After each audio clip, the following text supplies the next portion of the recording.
Civils preliminary పరీక్షా కేంద్రానికి చేరుకునేందుకు పలువురు విద్యార్థులు గూగుల్ మ్యాప్ను ఆశ్రయించారు. దాన్ని అనుసరించి మరో ప్రాంతానికి వెళ్లారు.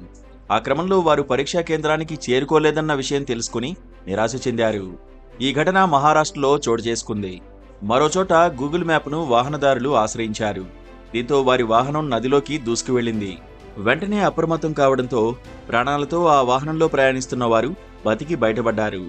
ఈ ఘటన కేరళలో జరిగింది.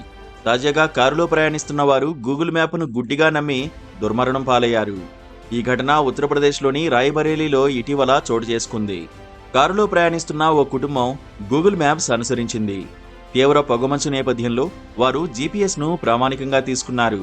దీంతో వారు ప్రయాణిస్తున్న వాహనం నిర్మాణంలో ఉన్న వంతెన మీదకు వెళ్ళింది. దీంతో ఆ కారు నదిలో పడిపోయింది. ఈ దుర్ఘటనలో కారులో ప్రయాణిస్తున్న ముగ్గురు అక్కడికక్కడే మరణించారు. ఈ ఘటనపై పోలీసులు కేసు నమోదు చేసి దర్యాప్తు చేపట్టారు. అయితే గూగుల్ మ్యాప్ అనుసరించడం వల్లే సదరు కుటుంబం ప్రాణాలు కోల్పోయిందని పోలీసు ఉన్నతాధికారి వెల్లడించడం గమనార్హం. మరి అలాంటి వేళ గూగుల్ మ్యాప్ మీద కేసు నమోదు చేస్తారా అనే ప్రశ్న సర్వత్రా ఉత్పన్నమవుతోంది.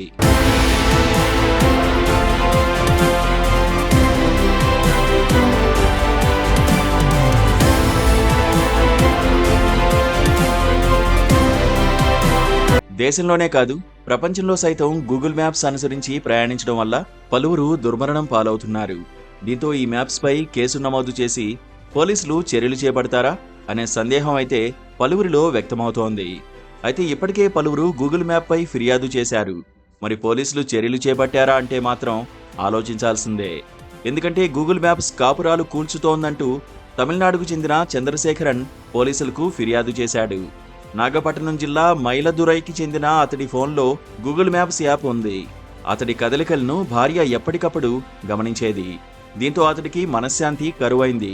దాంతో అతడు స్థానిక పోలీస్ స్టేషన్లో గూగుల్ మ్యాప్పై ఫిర్యాదు చేశాడు. తన ప్రశాంతతకు భంగం కలిగించిన గూగుల్ మ్యాప్స్ పరిహారం చెల్లించాలని అతడు డిమాండ్ చేశాడు. అయితే ఈ ఫిర్యాదుపై పోలీసులు ఎంత పురోగతి సాధించారంటే మాత్రం సందేహమే వ్యక్తమవుతోంది.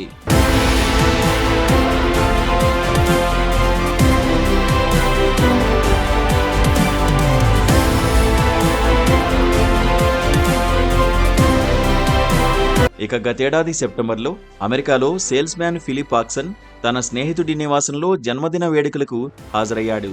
అనంతరం ఇంటికి బయలుదేరాడు. ఆ క్రమంలో వర్షం భారీగా కురుస్తోంది. ఆ ప్రాంతం కొత్త కావడం, అది రాత్రి కావడంతో గూగుల్ మ్యాప్స్ అనుసరిస్తూ కారు డ్రైవింగ్ చేశాడు. దీంతో సగం కూలిపోయిన బ్రిడ్జిపైకి అతడి కారు వెళ్ళింది. అనంతరం 20 అడుగుల ఎత్తు నుంచి కారు కింద పడింది. దీంతో కారు నదిలో మునిగి ఫిలిప్ పాక్సన్ మరణించారు. దాంతో అతడి భార్య గూగుల్ మ్యాప్ కారణంగానే తన భర్త చనిపోయాడని ఆరోపించింది. ఆ క్రమంలో గూగుల్ మ్యాప్స్పై ఆమె యుఎస్ కోర్టులో దావా వేసింది. అయితే ఈ కేసు నమోదు చేసి దాదాపు ఏడాది దాటింది. కానీ ఈ కేసులో పురోగతి ఎంతవరకు వచ్చిందంటే చెప్పడం కష్టం.